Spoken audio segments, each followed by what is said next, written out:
খেলাফতের দায়িত্ব পালন করতেছেন প্রথম খলিফা। তার ঘরের সঙ্গে একটা ঘর লাগানো ছিল। সেই প্রতিবেশীর মূল মুরব্বী দুনিয়াতে বেঁচে নাই, বুড়ি একজন মহিলা ওই বাড়িতে ছিলেন। তার ছেলেও নাই, মেয়েও নাই। ওই বুড়ি মহিলা চোখে ভালো করে দেখেন না, কিচ্ছু রান্না বান্নাও করতে পারেন না, তারা কাছাকাছি কেউ নাই। প্রত্যেকটা দিন, প্রত্যেকটা রাত্রিবেলা ফজর নামাজের একটু আগ দিয়ে আবু বকর সিদ্দিক তার ঘরের মধ্যে ঢুকতেন। ঘরের মধ্যে ঢুকে কাপড় চোপড় ধুয়ে দিতেন, তার প্রয়োজনীয় কাজ কারবারগুলো সম্পাদন করে দিতেন।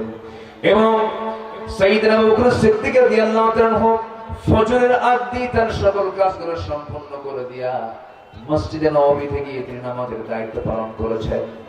আমার বন্ধুগণ, ওই মহিলার খেদমত করার জন্য কোন এক রাতের আধারে ওমর ফারুক চলে আসলেন, দরজায় নক করলেন। মহিলা ভিতর থেকে বলছে, কে খেদমতের জন্য এসেছো? কিছুক্ষণ আগে তো একজন যুবক আমার খেদমত করে গেছে।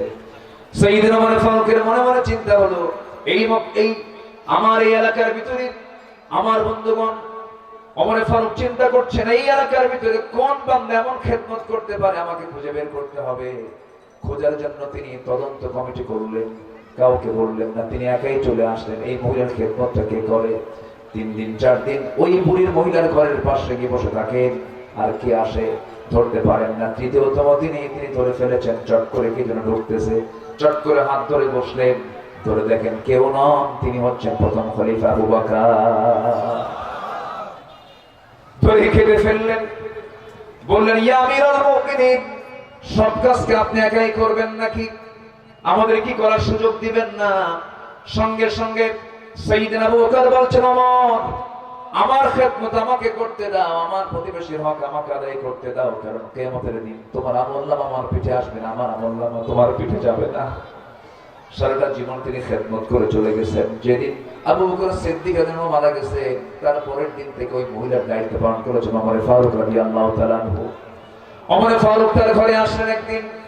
প্রথম দিন যেদিন খেদমতের জন্য তিনি ভিতরে ঢুকেছেন, সব কিছু পরিষ্কার পরিচ্ছন্ন করে দিয়েছেন, খাবারগুলো জোগাড় করে দিয়েছেন। ওই মহিলা খাবার খেতে বসে তিনি জানতেন না আবু বকর মারা গেছেন, বুড়ি মানুষটাকে কম দেখতেন।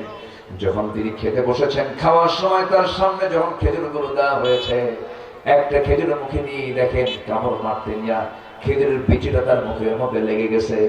তিনি আস্তে করে খেজুরটা মুখ থেকে বের করে বিচিটা ফেলে দিয়া বলে ফেললেন, বুঝতে পেরেছি আমার আসল খাদেম আর দুনিয়াতে নাই, খাদেম চেঞ্জ হয়ে গেছে। আল্লাহু আকবার বলবেন না? আমার খাদেম কি হয়ে গেছে? চেঞ্জ হয়ে গেছে। মানে সাইয়েদনা আবু বকর যে সেবাটা দিতেন, খেজুর যখন তার হাতে ধুয়ে দিতেন, খেজুরের বিচি পর্যন্ত সরায় দিয়ে তার মুখে তুলে দিতেন।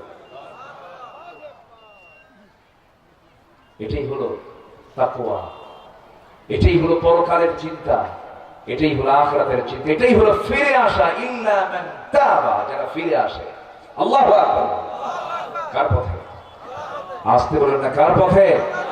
আল্লাহর পথে আমরা ফিরে আসবো। জোরে বলি ইনশাআল্লাহ। আমার ঈমান আনবো। জোরে বলি ইনশাআল্লাহ।